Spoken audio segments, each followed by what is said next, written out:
Learning is gaining knowledge. Something to help you in later life. How to be on TV. Got to think about that. Oh yeah, you're learning. hello.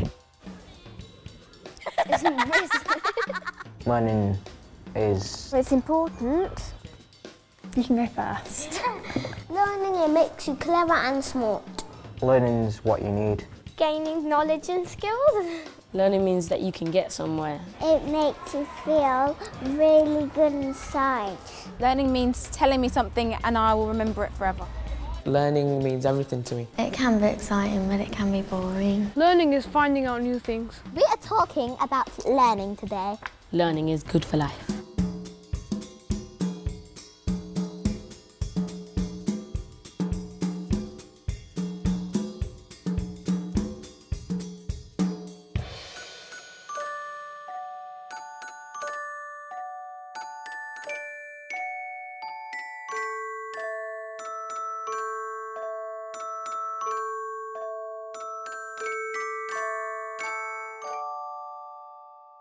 Boring.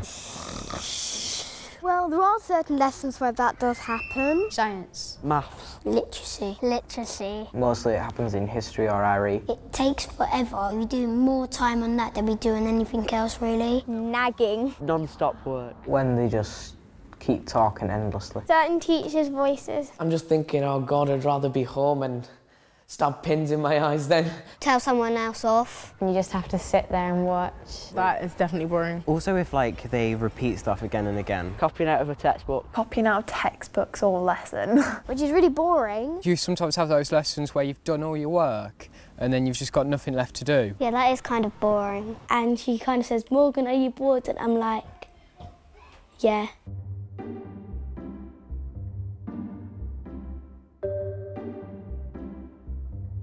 Different ways of learning. I like lessons like that. That really helps if it's creative for me. We do acting out sometimes. It adds fun to it. You still filming? We're to do suspense, like dun dun dun. When we do lessons like that, we normally get to like act things out. You can do something creative, so you have to think yourself, so... Yeah, I think that's the most fun. Well, yes and no. Pardon? I'd like to do a lot of practical work. Yeah, that's really good. Depends what sort of subject, because if it's a creative lesson but there is a lot to learn, sometimes that doesn't interact so well. I'd say it could be a disaster when... If we're doing a practical in science and Miss doesn't trust us to do it ourselves because it involves like fire and acid and stuff, and she does it in the desk and someone knocks it over. Teachers put so much effort into trying to make the practical lesson fun, and the kids find it just boring. Sometimes we like design stuff and make like dices. And then we had to draw a prism. We had to march around the school saying, we don't like the uniform in French, we don't like the building. Put flaps on, you cut it out, and then you just stick it together. Je n'aime pas le uniforme. And we had to try and make a house out of shapes, and that was really interesting. And that was our maths lesson.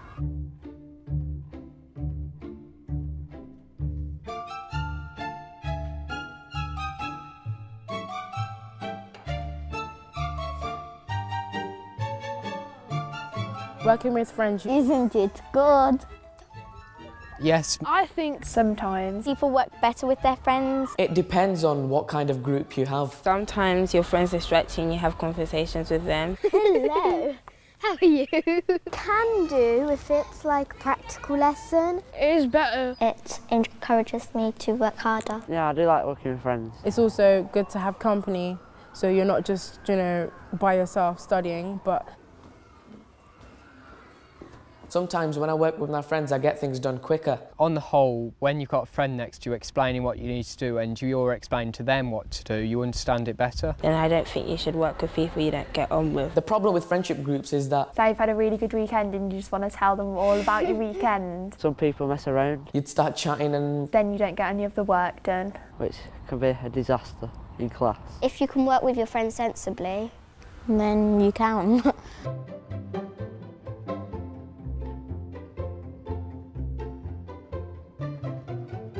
I think to describe a good teacher, they have to be friendly, definitely. They have to be understanding to everything. A good teacher. Someone that's able to connect with the class, someone that's able to laugh. Trustworthy. Be fair. Partly strict, but not detentions every lesson. Detention.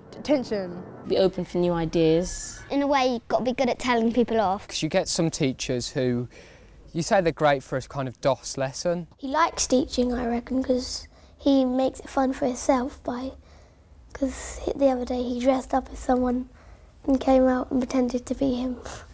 It was really funny. But the teacher I have now, he is strict, but when everyone's being good, he's quite nice. If the teacher wants you to do well, They remember you. He's good at teaching. I think they need to be able to sympathise with you and understand and kind of cut you a bit of slack. Making the lessons fun. She helps us learn about stuff that are really good. all the teachers come here as a job. But if they want you to do well for you as a person, that makes it really special, I suppose. Yeah, I agree.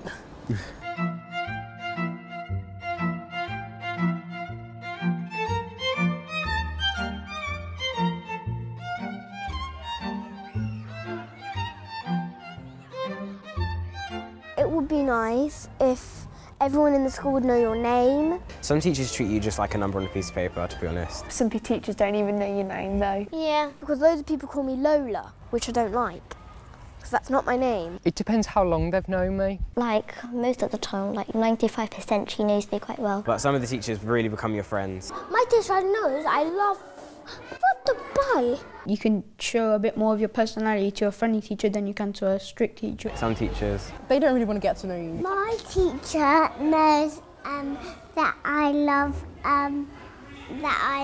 doing drawing. But it's good when the teacher knows you because they know what you're capable of and they know how far to push you. They know what your limits are. Because you can't just shove knowledge down the student's throat. You've got to know them personally first. If you know the teacher, then you can have kind of a fun time with them. Just try and get to know us better. try and get to know us. Yeah.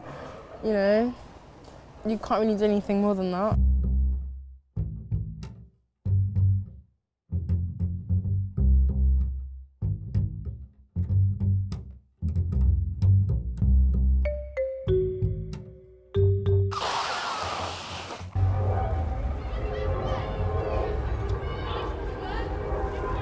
I don't see a plane.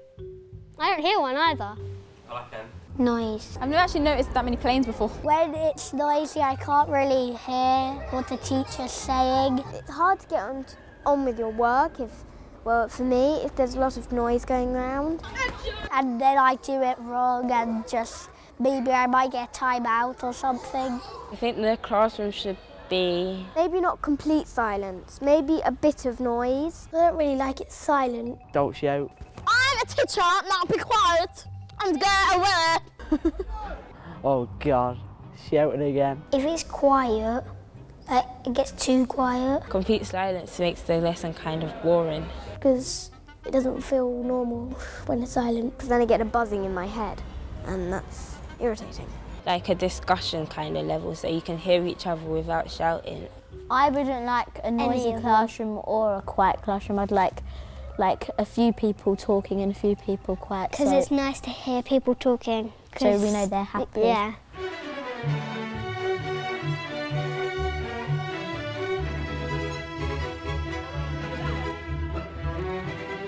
They've got to do it at a certain pace. Yeah, because if he goes too fast, you might not hear it. Everyone at the moment is going on about your brain only works for 20 minutes. X, Y, da da da da da da. They keep answering questions and they don't understand a word the teacher's saying. Just like, oh my God, what's going on? Don't sink in your brain. For different abilities of children, I think pace is important. But some people do learn quickly, don't they? Some teachers, just rush it all.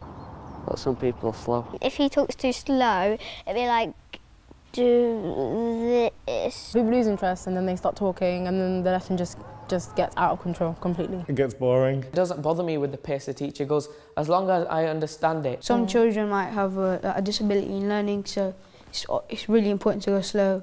But some children are just naturally clever, so... I'm pretty quick. And I would put my hand up and say that, look, miss, you're going a bit too fast, so please could you slow down a bit? If you say to a teacher, miss, you're going too fast, can you slow down a bit? They'll go, oh, well, you should be able to keep up. And Pupils are sometimes don't feel like they can put up their hand and say, I don't understand.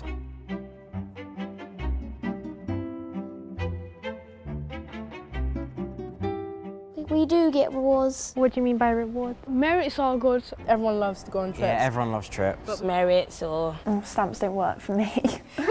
I reckon the best reward we've ever got was... See the head teacher and get a meeting with him and he says, like, congratulations. Sometimes. Encouragement. Generally just someone saying well done. If you're not so well done, sometimes kids like they take it quite hard. We're drama students, we like trips to the theatre. I like getting credit because... For things that you can show to your parents. At the end of the year, if you get 36 stamps, you get to go to the cinema free during school time, which is pretty good. If I get 1 credit, my mum will give me 10p. There are loads of certificates you can earn, like a lunchtime certificate, that's for being nice.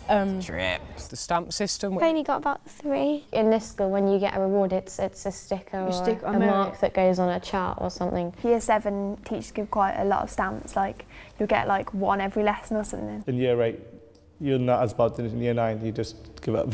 Normally certificates. Whenever we're good, he gives us a little silver token. People don't really want to do well because they're just, oh, it's only a sticker, why would I want that? We like write down how many everyone's got, and at the end, he gives us a prize. Once I got a prize from my teacher, and it was a water gun. The main reward is... If we tell children how well they're doing, then it just builds self-esteem as well.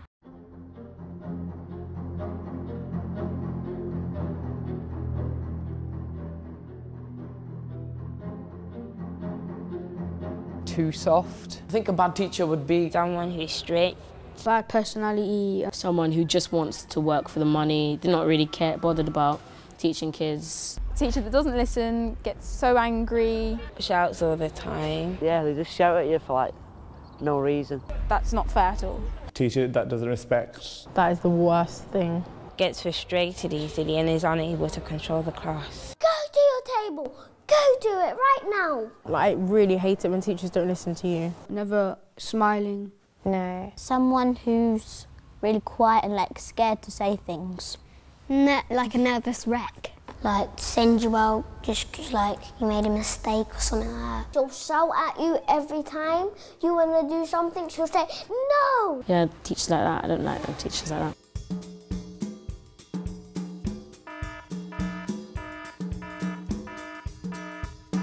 What kills learning? That kills? A noisy classroom. Stopping me from learning. That's when you can't concentrate on what you're trying to learn. If someone's like being silly, like right in front of you. Stop it, she's asking us a question, right? Tiredness. When you forget about something and then you have to do it again. 2 people have a big argument or a fight or something. Talking to me, I can't concentrate. No one like answering questions when he asks someone a question.